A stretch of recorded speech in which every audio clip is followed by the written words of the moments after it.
What is up, you sexy bastards? It is marketing time 2020. I'm just gonna share the exact things I'm doing this year so that hopefully we can all dominate the F out of this year together. This is my most popular videos and popular things I've put out there, which is my marketing strategies from 2017, 18. I took off 2019, and now we're back 2020. I'm just gonna give you a quick teaser of what I am super excited about this year, and I'm gonna go into depth about the exact marketing things that I'm gonna be doing, and hopefully you just copy and do those exact things and they work out for you. Number one, think about your active audience number. That's something you probably haven't heard of and no one's talking about it. Number two, weekly email newsletters. Number three, Facebook groups. A bunch more of my favorite marketing strategies that I'm doing in 2020 in this video. First off, Facebook groups. So Sam Parr, thehustle.co, kind of mentioned this to me and I've been experimenting with, and I'm getting a little stiffy doing it, no joke. Go to okdork.com/group and you could join my group and start seeing some of the experiments we're doing. A lot of people with Facebook and things like that, I don't really like Facebook. I try not to use Facebook, but I try to be aware of where is my audience and how do I use Facebook or certain other platforms or channels to bring them into Noah's world. Come and play with me, play my sandbox. So Facebook, what's interesting about that is that everyone's on it, or Instagram and all these different activities. And Facebook actively will help promote your group. And so there's a lot of really interesting things you can do because people are already on Facebook. I've built a lot of software over the years of trying to get people to come to like off Facebook or off to my own kind of private forums. It doesn't work as well. Why? Because people are already at the party. If they're at a party having a fun time, don't try to bring them to your place. So what we've done with the group, which is interesting, we're starting to do is at okdork.com/group, you can join, it's free. We're trying to do like a weekly help someone in the group activity. I think it's cool to connect people. You can use it as a way to bring people new into your content. You can share content. I think of it as a way of hedging email marketing and other marketing channels. So if I want to promote something, I kind of have a guaranteed way that I know another way I can get into my people's eyeballs. I think there's a lot of opportunity. I think Facebook's going to push it even more. Hopefully they don't throttle it, which they will. So I'll have to pay them to talk to the community members. But it's a channel I'm going to be experimenting with a lot this year about how to build that audience up and then see if I can pull them to the email list or push them into other places. And also ultimately help people that want to grow their businesses. So check it out, okdork.com/group. I think that's gonna be big. Try it out for your business or join groups if you want to create your own. Like there's the Austin Startups group, which is pretty popular. It's something that I helped start 10 years ago almost. But join a group and get active in it, and that's a way that you don't have to deal with all the bullshit of it, but you can enjoy the benefits. Number two, weekly email newsletters. I've started seeing way more people do this, right? So David Hauser does this, Tim does this. I think James Clear is doing this. Noah Kagan is doing it. You could join it at okdork.com/weekly. And so the question is, why the hell is everyone doing a weekly newsletter? Okay, so I'll just tell you my thought process about why I'm experimenting with it for this year. So number one, blog posts and writing content takes a lot of time, it's really hard. Number two, Twitter, Facebook, Instagram, Dick, whatever new site is coming out of social media. The problem with it is that they want you to pay ads to talk to your own people.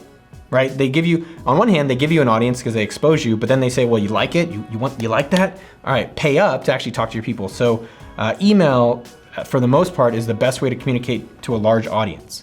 The challenge is that a lot of people are starting to do it. There's e-commerce brands emailing you 7 times a day. I'm looking at you, Fashion Nova. They're emailing 7 times a day. So how do you stand out? A weekly newsletter is thinking about creating like Seinfeld or a show where every week you're looking forward to that content. And so I think it's the most scalable and effective way today in 2020 of talking to your audience regularly versus like, all right, I'm sending an email Tuesday and let's send the next one 3 weeks from now. So how do you create your own unique format? Don't copy mine, don't copy Tim Ferriss's, don't be 4 Bullet Friday. And so how do you create something weekly that people can look forward to?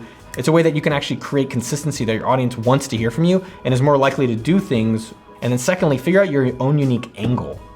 So what is the angle that people are looking to Noah Kagan for? I'm gonna be doing a lot of marketing stuff. What is it about you? Number three, autoresponders. So I think autoresponders are like 1995. They're not new, but I think the thing that most people are missing out on is that they're doing these autoresponders and they don't check them or they just don't have them set up. So what is an autoresponder? Someone joins your newsletter. You can use SendFox. It should be free or really low price for you. It's what I use, sendfox.com. Check it out. When you join, I've redone my autoresponders almost every year. And the thing I love about autoresponders is think about coming into a restaurant and they're like, here are the 3 best dishes, you should just go eat them. Right? You're like, oh, that's great. You're not looking at the menu and being like, what about this one? You order it, it sucks. You never want to go back there again. So with mine, I try to figure out what are the 3 most valuable things I can do with my audience of someone who just joined my newsletter that they're gonna be like, man, I love this guy. How do I engage with him more? What else can I learn from him? And so the three things that I've kind of put forward my content is, number one, I put a LinkedIn request. It actually is my first email. What I found is LinkedIn is really the audience of people that I really love connecting with. So I have them actually follow and connect with me on LinkedIn. The second thing I do is I have them join the Facebook group. I'm like, hey, if you want to talk with me, connect with like-minded people, and you want help in growing your business or marketing, go join the okdork.com/group and it'll redirect you and you can join our group. Oh, and then the third email is just my podcast, which I kind of think of it as like gateway drugs, right? Follow me on LinkedIn. Oh, that's nice. Join my, my group and connect with other people. Then it's like, hey, here's a podcast, because podcast is a big ask. You have to give up time or another show to listen to it versus like a group or emails and things like that are a lot lighter. Then I say check out my podcast because that's important, and I think that I put out good content and I share great people's stories around marketing and starting businesses. And so then I put out the podcast. There's more after that, but I think the bigger thing is not worrying about how Noah does it per se, but just getting your setup or reviewing what are you really trying to accomplish and how does your autoresponder show your best foot forward.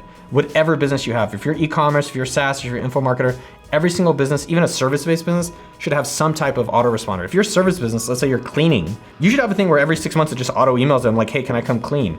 Or if it's a lawn thing, and then maybe after they do it, it's an auto email to send a review. All right, a few more. Number 4, LinkedIn newsletter. So LinkedIn has a newsletter. I don't know if you know that. It's kind of on the hush hush DL, but go check it out. So LinkedIn newsletter and LinkedIn publishing, if you're an info marketer, if you're appealing to other business owners, which is what AppSumo does, it's what all the products that we have do. Yes, they're in these other places, but like LinkedIn is where they actually are, right? Like concentrated. It's concentrated juice. But I've been pushing out pretty consistent content on LinkedIn. And I think there's something there with that, especially if you're trying to business owners. The other thing on LinkedIn is try a bunch of different templates out and formats out. Try your video, try a photo, try text. One thing that we did that actually worked well is giveaways. So we were like, oh, if you leave a comment on this post, we'll do a giveaway. That actually worked out really well. So we're gonna be doing more of that. I don't know what's gonna be working for your audience, but just experiment. And I think the one thing I've noticed with marketing is that you have to experiment a lot because most of it doesn't work. You have to fail, right? Because if it's working, then everyone else would be doing it. And then you have to be doing it in places before everyone else does. If everyone else is already doing it there and spamming everyone, it's already gonna be taken advantage of, it's finished. That's why Facebook ads are so expensive. So you have to try new places kind of a little bit earlier. Even TikTok, which I'm not a big fan of personally, as a business owner, it might be something that you can experiment with for a month. I recommend doing probably an experiment at least once a month, if not more often. Number 5, I'm actually coming up with a new metric that I think is one of the most interesting ones, which is active audience. So I think with marketing and business in general, if you're a SaaS business or an e-commerce business, obviously the metrics you're looking at is money, MRR, churn, those kind of things. But I think if you're an info marketer or influencer, maybe a food blogger, things of those nature, I think this is actually almost as interesting, which is what is your active audience number? So that's what I'm focusing on with OKDork and my personal stuff, which is where I share stories about marketing and starting businesses. The active audience number is that if you have an email list, like my email list at OKDork 3 years ago was 100,000 people. Ooh. But if you actually look at how many opened the email, it was like 25%. And then if you consider like, okay, of the 25%, only 5% are clicking, it's actually a lot smaller number than it sounds. So the point with that though, is that I don't really care about how big anybody's email list is anymore or how much blog traffic they have. What I'm more excited about is what is your active audience number?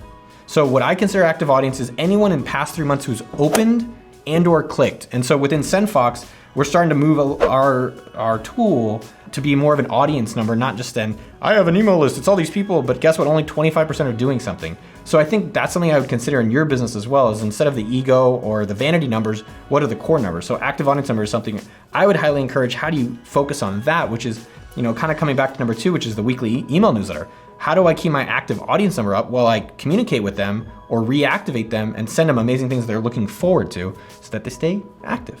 Number 5, some of these are old school ones. Some of these are ones I've said in 18 and I've said in 17, but it's free tools. This whole blog posting, everyone writes the same exact blog post. 4,000 different ways to do your marketing things, 819 different examples of this and that. One, I think the bar of quality for those has gotten higher for most of it.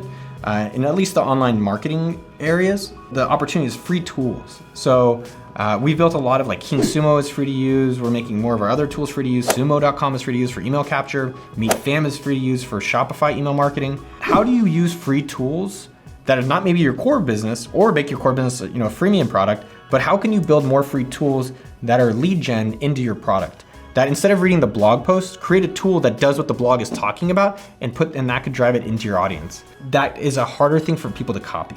Number 7, calculators, generators, and templates. Again, it's kind of similar to the free tools thing. I think people are searching like, how do I have a marketing template generator? How do I have Facebook ad template generator? Instead of just teaching people the knowledge of it, you're giving them templates so they can go do it.